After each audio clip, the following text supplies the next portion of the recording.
Salve pessoal, aqui é o Potter do canal Obra Nerd. Dessa vez eu vou trazer para vocês aqui no nosso canteiro de obras uma resenha de um quadrinho que sinceramente me surpreendeu. E eu estou falando da edição comemorativa, né, de 80 anos do personagem Arqueiro Verde. Vem comigo que eu vou abrir esse quadrinho sensacional e revelar para vocês algumas pérolas, né, que estão contidas aqui dentro.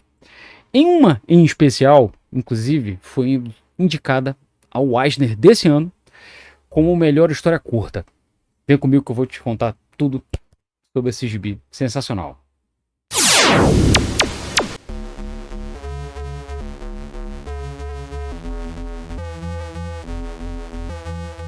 E lógico, né? Já peço logo para vocês, logo antes que vocês se esqueçam, tá? Uma coisa que é muito importante e que é de graça. Sabe o que é?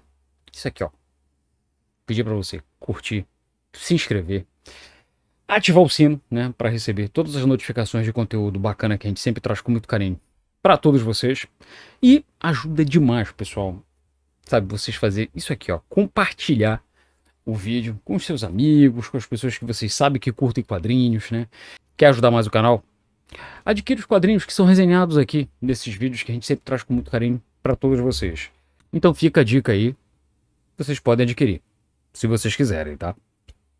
E aqui, meus amigos, nesse quadrinho bacanudo de 96 páginas aqui, que a Panini trouxe pra gente no finalzinho de 2021. Ele estava comemorando na época 80 anos. O Arqueiro Verde, pessoal, ele foi criado por Morton Wessinger e George Papp em 1941, tá na Morrison Comics, número 72. Então, desde lá, né, o personagem passou por diversos autores famosíssimos, né, tarimbados, teve arcos sensacionais, como o arco dos Caçadores de Mike Grell, A Busca, né, que teve o roteiro de Brad Meltzer com a arte do Phil Hester. Teve também o seu arco de retorno, que é O Espírito da Flecha, publicado aqui em 5 edições pela Panini, e depois ela teve um prolongamento que foi até a 8ª edição, se eu não me engano, por Kevin Smith também, e Phil Hester. Teve um arco também fantástico, já mais recente, né, por Jeff Lemire. E sem contar também a lendária participação da dupla dinâmica.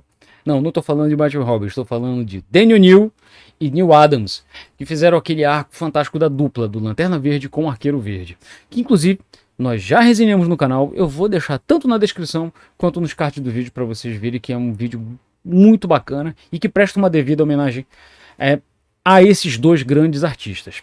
Falando em homenagem, então já fizemos inclusive também um vídeo em homenagem específica ao Neil Adams, então também vai ficar na descrição e nos cards do vídeo também. Mas chega de papo e vamos logo conferir o que é que tem dentro do quadrinho, que eu sei que é isso que vocês querem, né? Então vamos lá. Como eu estava falando aqui para vocês, vamos falar um pouquinho sobre essa edição, que apesar de ser uma edição que aparentemente ser uma edição comum, vamos dizer assim, né, apenas de especial celebrando o aniversário do personagem, ela tem uma série de detalhezinhos ali que valem a pena ser conferidos, como por exemplo a capa dela, que apesar de ser uma capa cartão, mas tem um verniz aplicado, a contracapa, como vocês podem ver, de Neil Adams. A capa também tem um verniz aplicado, tem 96 páginas coloridas, com historietas, histórias pequenas, de mestres da nona arte. Então vamos conferir o que é que tem dentro desta belezura. Deixa eu enquadrar aqui direitinho para vocês. Pessoal, como eu estava falando aqui para vocês, a equipe, né, tem Mariko Tamaki, Tom Taylor, Stephanie Phillips dos roteiros, Mike Grell, Ham Quinto, Brandon Thomas, Devin Grayson, Phil Hester, Vita Ayala, Benjamin Percy, Jeff Lemire, Larry O'Neill. Muita atenção aqui para este senhor aqui, Larry O'Neill, que ele vai nos dar, vai nos brindar com uma pérola da nona arte, meus amigos. Junto com eles, ilustradores, né, sensacionais, Andrea Sorrentino, Nicolas Scott, o Mike Grell também, Phil Hester, Jorge Fornes. Nas cores também, Javier Rodrigues, ou seja, eles estão muito bem acompanhados aqui. E boa parte dessa equipe aqui já trabalhou em outras épocas, em outros arcos do personagem, né? E a primeira história deles, pessoal, ela é de Mariko Tamaki e Javier Rodrigues. Ela presta uma homenagem, né, ao arqueiro nos seus primórdios, tanto o arqueiro quanto o seu sidekick, Ricardito. E aqui, pessoal, é uma história que ela emula muito daquela coisa, inclusive meio camp, das dupla dinâmica, inclusive que ela emula um pouquinho também da dinâmica, né, do Batman e Robin, daquela série em que eles eram, né, bem engraçadinha, cheio de trocadilhos. Aqui eles brincam com os trocadilhos aqui, inclusive o próprio Ricardito faz uma Santa Escócia, o vilão sumiu. Então tem muito, sabe, dessa vibe. Brinca muito com os apetrechos, as flechas especiais, né, que o arqueiro, a dupla, usava para combater o crime. E aqui, pessoal, sem querer entregar muito da história, eles enfrentam um vilão, que é o Bandido Furtivo, que, vamos dizer assim, é um mote para eles fazerem uma homenagem e meio que justificarem, darem um dos motivos do porquê das flechas do Arqueiro Verde e por tabela também do seu sidekick não ficarem espalhadas, né, pela cidade enquanto ele está combatendo o crime. Então, o que acontece com as flechas, né? Isso era uma pergunta que muita gente já tinha se perguntado, inclusive, com os próprios batarangues do Batman, né? Já que ele tem um estoque infinito e ele gasta, obviamente, tudo nisso contra, né, os bandidos e dos vilões e tudo mais, né, pela cidade de Gotham. Essa pergunta também ela é feita, ela vale também, né, pro Arqueiro Verde. Então fica aqui realmente uma das respostas, a explicação, vamos dizer assim, lúdica, ou técnica, né? Vai depender do ponto de vista de vocês, do porquê que essas flechas não são encontradas. Na segunda história, Socando Mal, por Tom Taylor e Nicolas Scott nas ilustrações. Nicolas Scott tá... A arte do cara tá simplesmente sensacional, pessoal. E aqui, pessoal, vamos dizer assim... preenche também uma outra lacuna em que nos mostra parte do treinamento do Arqueiro Verde, né, do Oliver Queen, sendo treinado por ninguém mais, ninguém menos que um dos mestres, né, das artes marciais do universo da DC, que é o Pantera. Então mostra aqui que ele está prestando, na realidade, uma ajuda, né, atendendo a um pedido da Canário Negro, que ela pediu para o Pantera ensinar, né, técnicas de luta, técnicas de combate, o corpo a corpo, pro arqueiro, já que ele achava que, basicamente, né, como todo bom arqueiro, queria apenas combater o mal à distância. Então, a partir daqui, mostra um pouquinho desse treinamento, né, mostra, inclusive, que o Pantera treinou ninguém mais, ninguém menos que Batman também, mostrando também um pouquinho da rivalidade, né, das eternas comparações que os dois sempre tiveram no universo da DC. Aqui também, pessoal, presta uma homenagem a uma flecha que ficou muito famosa, que é a flecha Soco. Então ele nos dá também aqui uma explicação do porquê, qual foi a origem dessa flecha. Aqui, pessoal, fica aqui bem claro aqui, né, uma grande homenagem que o desenhista, o Chris Monahan, ele tenta prestar. Não apenas a Neil Adams, que eu percebi aqui um pouquinho, né, dessa homenagem dele no traço, mas também justamente aquela pegada do Daniel Neal também, né, devido ele ter esse tom progressista, essa preocupação social e tudo mais, ele sempre teve um papel, vamos dizer assim, um pouco antagônico, né, perante os personagens da Liga da Justiça. E essa história aqui, pessoal, eu não me corrija se eu estiver errado, mas eu acredito que ela foi inspirada em uma animação da DC, em que aparece aqui que eles deixam, né, literalmente o Arqueiro Verde vigiando a torre de vigilância, e a aventura toda acontece justamente nesse momento em que, em teoria, ele deveria literalmente só atuar como um vigilante, né, como um vigia comum, enquanto a Liga da Justiça sai em uma missão mais importante, vamos dizer assim. Em seguida, pessoal, nós somos apresentados a uma história de ninguém mais, ninguém menos que Mike Grell, no roteiro e ilustrações, e cores de Lovren Kindzierski.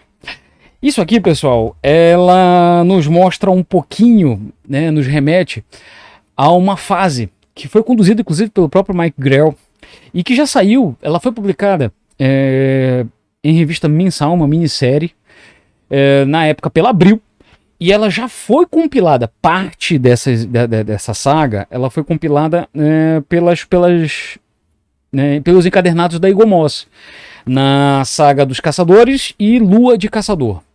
Primeiro veio Os Caçadores, que foi uma minissérie em 3 edições, pessoal, conduzida por Mike Grell, que fez tanto sucesso que depois ele virou uma revista mensal, e essa Lua de Caçador, que foi compilada pela Eagle Moss, que eu falei para vocês, ela compila as 6 primeiras edições, mas tiveram 15 edições, se eu não me engano, tá? E infelizmente esse material na íntegra ele não foi reimpresso, né? Infelizmente, porque é uma saga simplesmente espetacular. E aqui ele meio que preenche uma lacuna entre essas edições dessa saga, contando um pouquinho, né, da parceria dele com a Shadow. Aqui também, né, uma coisa que era muito a marca registrada do Mike Grell, e que isso foi também trabalhado também pelo Danny O'Neil, o combate dando o tom mais urbano, né, um tom mais verossímil, vamos dizer assim, para o personagem, combatendo aqui o tráfico de escravos, a escravidão, né, injustiças sociais, combate às drogas, gangues e tudo mais. E na sequência, pessoal, tem uma história que ela remete muito, ela tem um tom, né, vamos dizer assim, que enquanto a história decorre, tem uma poesia, né, lancei a minha flecha no ar. E essa história, ela remete a flashbacks, tanto da história do arqueiro, quanto da parceria dele com a Canário Negro. Nos remetendo aqui, pessoal, a um tom, a uma pegada, que ela foi abordada aqui também por Andy Deagle, com a arte magistral de Jock, numa releitura, né, do Arqueiro Verde, ano 1. Aqui, pessoal, já tinha uma influenciazinha aqui também da série, né, da Warner, que ficou muito famosa, do Arrow, e que criou literalmente o Arrowverse, né, nas séries da Warner e tudo mais.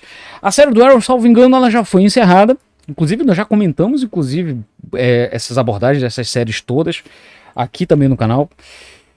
Fica mais aí um convite, né? Mais um vídeo aí para vocês conferirem.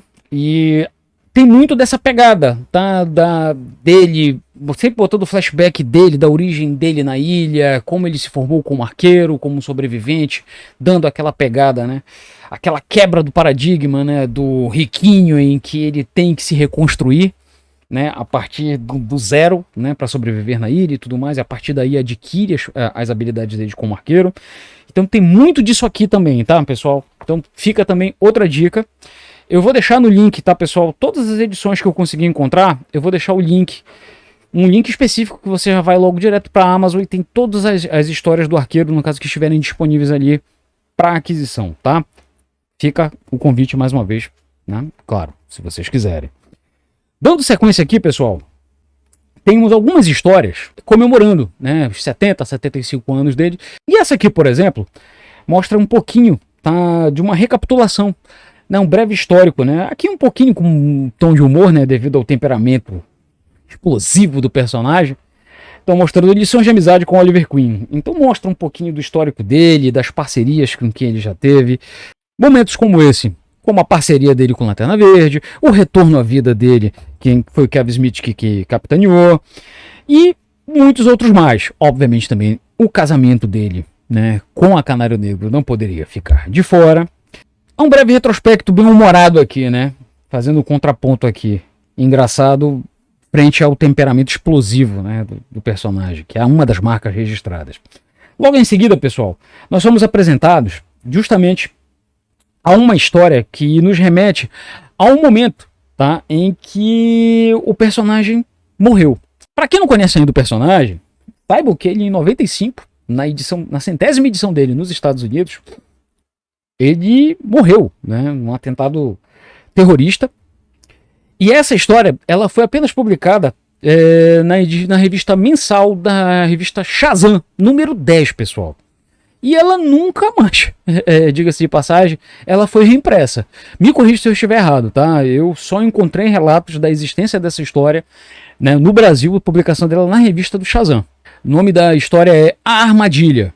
em que o Arqueiro Verde ele é vítima literalmente de uma armadilha feita por ecoterroristas. E essa história ele compartilha inclusive nesse momento, né, nessa derrocada que ele se vê preso a uma bomba, e só quem está do lado dele ali naquele momento e quem poderia tentar resolver a situação é o Super-Homem. Só que nem mesmo o Super-Homem, a bomba é tão poderosa e ela é tão sensível que a única forma que o Superman teria de desatrelar o Arqueiro Verde que está preso, né, à bomba seria decepando o braço dele, fazendo, né, um retrospecto aí justamente a saga do Cavaleiro das Trevas, né, onde mostra no Cavaleiro das Trevas, num futuro distópico, tem um determinado momento ali do combate do Superman com o Batman, em que aparece o Arqueiro Verde sem um braço, e que fica subtendido ali que o Super-Homem havia, na realidade, arrancado esse braço. Então, essa história da morte do Arqueiro, ela nos remete, né, foi intencionalmente, justamente a esse possível futuro. Obviamente, o Arqueiro é extremamente orgulhoso e ele fala que ele não jamais poderia, né, viver daquela forma. Ele aciona a bomba antes que o Superman pudesse amputar o braço dele.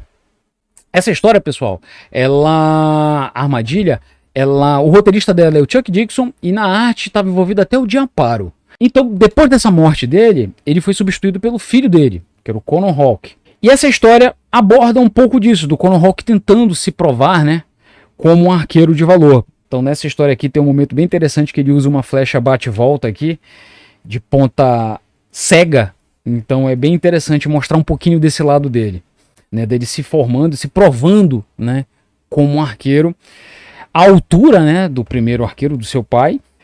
Logo em seguida, pessoal, após esse período em que o Conor Hawke foi o arqueiro, como eu falei para vocês antes, Kevin Smith nos trouxe o arqueiro de volta à vida, que é o Espírito da Flecha. Aqui ela foi publicada, tá, no encadernado em 2 edições pela Eagle Moss, parte 1 e parte 2. Essa aqui com certeza vale a pena, porque é uma história de retorno em que o Kevin Smith, ele, cara, junto com Phil Hester e Andy Parks, cara, eles fizeram uma história, uma das melhores histórias de retorno, tá? De personagens de volta à vida e tudo mais. A gente sabe, né, que os heróis sempre morrem e voltam à vida, principalmente na DC. E aqui, pessoal, eles souberam construir uma história simplesmente sensacional. Fica mais uma vez aqui a dica de leitura. E na sequência, pessoal, nós temos aqui a história, um roteiro de Devin Grayson, Max Fiumara, também abordando um pouquinho do legado do Arqueiro Verde, sendo aqui contado pelo seu parceiro, né, seu antigo parceiro, o Arqueiro Vermelho, o Ricardito, tá? E aqui ele mostra um pouquinho dele contando das origens, né, e por tabela também da história que ele acompanhou, né, do Arqueiro Verde, mostrando aqui um pouquinho da história da criação dele pelo povo navajo, toda a formação, né, e treinamento que ele teve, né, e orientação que ele teve por parte do arqueiro. Aqui nos mostra também uma homenagem singela a uma fase simplesmente fantástica, né, que foi a dupla de Dennis O'Neil com Neil Adams, e que nesse momento aqui deu origem a uma história simplesmente sensacional, que já foi resenhada aqui, que é justamente o momento em que o Ricardito ele cai vítima, né, do vício das drogas. Isso aqui, pessoal, é literalmente um dos grandes marcos, né, dos quadrinhos modernos, né, um dos marcos, inclusive, da Era de Bronze, né, dos quadrinhos americanos, né, de super-heróis. Logo em seguida, já que nós estamos falando, né, a pegada é nostalgia, temos uma história logo em sequência de Phil Hester, com a arte final de Andy Parks, né, seu parceiro. E Phil Hester está tanto escrevendo quanto fazendo a arte aqui.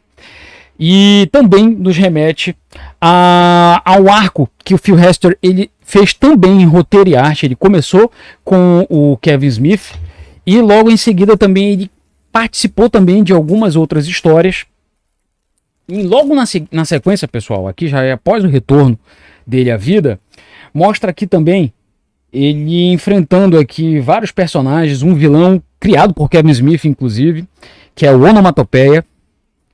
E a pegada, meus amigos, é justamente lembrar as histórias onde o Phil Hester ele trabalhou, quer seja apenas na arte ou também roteirizando. Isso também, pessoal, esse material todo aqui foi publicado, tá, pela Panini nas edições especiais.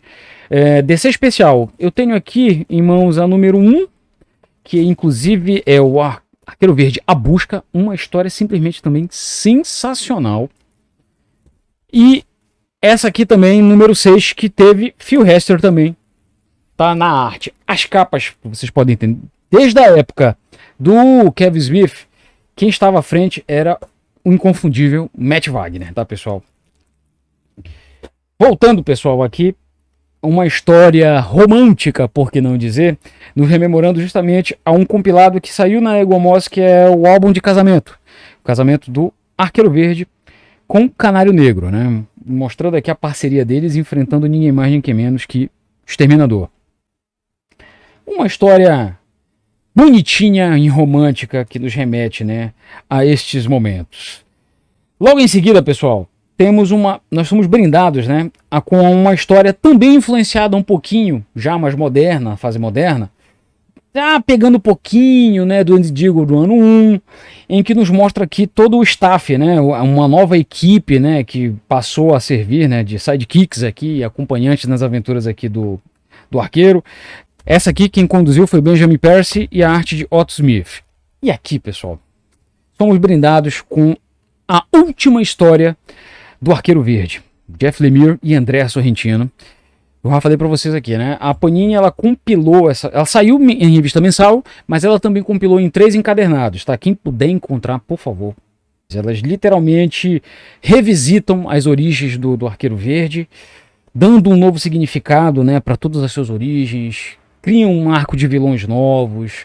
Nessa história aqui, ele dá um fim lúdico, vamos dizer assim, para o personagem, nos mostrando um encerramento, vamos dizer assim, o que seria considerada a última história do Arqueiro, e que, obviamente, né, fecha um ciclo para automaticamente se iniciar um novo, onde surge um novo Arqueiro Verde, entregando a derradeira flecha para o último arqueiro se despedir. Aqui, pessoal, uma brincadeirinha aqui, né? Isso já tinha saído em outros especiais lá fora e que aqui apareceu finalmente nessa edição, que é a famosa receita do chile vulcânico, né? Do Oli. vale a conferida. E como eu estava prometendo para vocês, pessoal, a cereja do bolo, eles nos trouxeram aqui um breve retrospecto aqui do roteirista que mais ficou famoso, vamos dizer assim, por realmente dar a cara do Arqueiro Verde, que é mantida até hoje, né? Muito da personalidade, né, das atitudes progressistas, da preocupação dele, né, preocupação social. Se ele tem isso, ele deve a um roteirista chamado Denny O'Neil. Aqui, pessoal, é um breve retrospecto, faz uma homenagem, né, falando sobre o Denny O'Neil. Denny O'Neil, pessoal, ele foi editor, trabalhou inclusive com Batman, fez histórias, uma fase simplesmente fantástica do Questão. É um dos criadores, é o criador máximo, né, dos maiores vilões do Batman, que é o Ra's al Ghul. Como eu falei para vocês, ele foi responsável justamente pela fase fantástica, junto com o Neil Adams, da parceria, né, dele com do Arqueiro, que cria as histórias do Arqueiro com Lanterna Verde. E aqui, pessoal, o filho dele, Larry, estou falando de Larry O'Neil, tá, pessoal? E que, junto com George Fornes e Dave Stewart nas cores, fazem uma devida homenagem a esse grande roteirista e criador. Nos remetendo aqui, pessoal, essa história é totalmente baseada nas memórias que o Larry O'Neil tem do pai dele. E ele rememora aqui, ele conta um pouquinho da história, numa história curta, 6 páginas apenas, nos remontando. Lendo essa história aqui, pessoal, ela me remontou aqueles 10 minutos iniciais daquela animação da Pixar, Up, Altas Aventuras, que em 10 minutos eles contam a história de uma vida. Aqui, pessoal, em 6 páginas, eles literalmente contam a história de Denny O'Neil e a paixão dele pela nona arte. Então nos remonta justamente à infância de ambos, né? Tanto de Larry quanto do Denny O'Neil. Mostra o Denny, né, criando, crescendo, conhecendo as revistas do Super-Homem, né, na sua juventude, se encantando com as histórias de detetive, começando, né, os seus roteiros aqui e tudo mais, os primeiros testes, participando dos testes para roteiro, nesse caso aqui o Capitão América da Marvel, escrevendo finalmente a fase Paz e Amor nos anos 70, escrevendo suas histórias para o Arqueiro Verde, né? E aqui já tem a participação, inclusive, do próprio Larry, aqui como criança. Ele ganhando os seus primeiros prêmios, né? Conduzindo à frente dos quadrinhos. Mostrando aqui a história do Ra's al Ghul, né? Escrevendo. E um detalhe, o nome da história é Tap Tap Tap, né? Que é o barulho dele na máquina de escrever. Mostra, inclusive, num gesto bastante corajoso, uma coisa que ele nunca escondeu, né? O Daniel New teve um problema, né? Entrou para os Alcoólicos Anônimos, ele teve problema de alcoolismo e conseguiu vencer esse vício. Mostra aqui uma segunda participação do Larry. Detalhe, pessoal, para fazer essa história, o Larry entregou para o George Fornes várias referências fotográficas e muito do que está aqui. O George Fornes, inclusive, ele usou as próprias vestimentas nas fotos, referências, usou ipsilíteres, tal qual as fotos estavam, ele usou as camisetas, as roupas que toda a família do Daniel O'Neil utilizava. Quer seja o próprio Larry, quer seja o próprio Dennis O'Neil. Mostra aqui um pouquinho também, né, do casamento dele, da vida pessoal dele, né, comemorando aniversário de casamento, à frente do Questão. Mostra aqui, pessoal, um pouquinho da vida, né? De novo remontando, né? Rememorando aquele início do Up Altas Aventuras, em que mostra em um breve quadro, ou seja, no início mostra aqui, né, nos anos 80, o filme do Batman estreando na TV, com a esposa dele do lado. Logo em seguida, os demais filmes e séries, né, fazendo sucesso na televisão, mas o Dennis O'Neil já é sozinho. Mostra aqui ele também já um pouco mais triste, vamos dizer assim, né, na fase final da vida dele, e mostra justamente, remontando ao primeiro quadrinho, né, as histórias de faroeste dele quando ele lia quando era criança, até o momento em que a mente, né, e a vida dele se vai. Finaliza com boa noite, pai, Dennis O'Neil, e todos os personagens que ele conduziu, né, pela DC. É uma história extremamente tocante, sem palavras praticamente, né? Com exceção do texto final, Boa Noite, Pai. E que, meus amigos, eu acho que ela vai vencer o Eisner desse ano. Olha, eu acho que o Larry não poderia ter começado de forma melhor. Fica como curiosidade também que o próprio Larry, ele não esperava fazer essa homenagem, ele mesmo se emociona ao dar entrevistas sobre essa história que ele fez. Como curiosidade também, na cena final, né, em que os personagens aparecem, ele tentou incluir outros personagens, mas infelizmente a DC ela não tinha mais o direito, né, em mostrar, como Shadow e muitos outros mais. E essa aqui, meus amigos, é a história que eu queria mostrar para vocês. Fica mais uma vez aqui o pedido, né? Um lembrete, na realidade, para você que ainda não curtiu esse vídeo. Aperta logo o que aproveita que é de graça. Chega logo chegando, pé na porta, deixa o like, se inscreve no canal, caso ainda não esteja inscrito, ativa o sino, né? Para receber sempre notificações. Compartilhe o vídeo também. Se vocês quiserem adquirir essa história, pessoal, tá imperdível, ela tá baratinha, ela tá saindo por menos de R$20 no site da Amazon. Espero sinceramente que vocês tenham curtido a resenha, curtido esse quadrinho. E a gente se vê no próximo vídeo, pessoal. Até a próxima.